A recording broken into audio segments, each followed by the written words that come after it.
ఒక నగరంలో లక్ష్మీపతి అనే ఒక అతను ఉండేవాడు. అతనికి ఏనాటికైనా ఈ నగరంలోని కోటీశ్వరుల జాబితాలో తాను కూడా చేరాలనే ఒక కోరిక. అందుకోసం యవ్వనం నుంచే సంపాదన సర్వస్వంగా కష్టపడ్డాడు. 40 ఏళ్ల లోపే కోటీశ్వరుడయ్యాడు. అలా 50 ఏళ్ల లోపే ఎన్నో కోట్లు కూడబెట్టాడు. అందమైన భవనాలు లాంటివి 2-3 ఉన్నా కూడా అతనికి తృప్తి కలగలేదు. నగరం నడిబొడ్డున విశాలమైన స్థలంలో అత్యాధునిక సౌకర్యాలు కలిగిన ఇంద్రభవనం ఒకటి కట్టించాడు. గృహప్రవేశం రోజున నగరంలోని ప్రముఖులందరినీ ఆహ్వానించాడు. ఆ ఇంటిని చూసి ఔరా అని ఆశ్చర్యపోయి శబాస్ అంటూ లక్ష్మీపతిని అభినందించారు. అతిథులంతా వెళ్లిపోయాక తన పడక గదికి వెళ్లి పడక మీద నడుము వాల్చాడు. అతని భార్య పిల్లలు ఫోన్లో స్నేహితులతో ఇంటి విశిష్టతలు, వచ్చిన అతిథులు, వాళ్ళ కామెంట్లు, పెట్టిన ఖర్చు గురించి బాగా గొప్పగా చెప్పుకుంటున్నారు. లక్ష్మీపతికి ఎందుకో ఈ రోజు కంటి నిండా నిద్రపోవాలనిపించింది. నెమ్మదిగా కళ్ళు మూతలు పడుతుండగా నేను వెళ్ళిపోతున్నా అంటూ చెవిలో ఎవరో గుసగుసలాడుతున్నట్లు అన్నారు. కళ్ళు తెరిచి చూస్తే ఏమీ కనిపించలేదు. అంతా చీకటిగా ఉంది. ఎవరది అన్నాడు లక్ష్మీపతి. కానీ తన గొంతే తనకు ఎందుకో ప్రతిధ్వనించినట్లుగా అనిపించింది. నేను నీ ఆత్మను, నేను వెళ్తున్నా అంటూ అట్నుంచి సమాధానం వచ్చింది. అదేంటి, నువ్వు వెళ్ళిపోతే నేను చచ్చిపోతాను కదా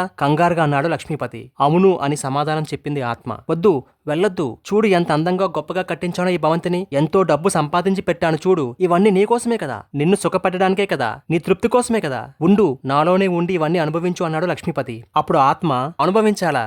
ఎలా? నీ శరీరానికి డయాబెటీస్ కాబట్టి తీపి పదార్థాలు తినలేను. నీ శరీరానికి రక్తపోటు సమస్య ఉంది కాబట్టి కారం మీద మమకారం చంపుకున్నాను. ఇవి కాక గ్యాసు, అల్సర్ వండనే ఉన్నాయి కదా. ఇష్టమైనది ఏమీ తినలేను ఎందుకంటే నీ శరీరం అరగించుకోలేదు కాబట్టి. నీ శరీరం మొత్తం తల నుంచి కాళ్ళ వరకు ఒక రోగాల పుట్ట. అడుగు తీసి అడుగు వేయడానికి నువ్వెంత ఆయాసపడుతున్నావో మనందరికీ తెలుసు. నువ్వు చెప్పే నీ శరీరంలో ఎలా ఉండగలను? ఎక్కడికక్కడ శిథిలమైపోయిన ఇంట్లో ఎవరైనా ఉంటారా?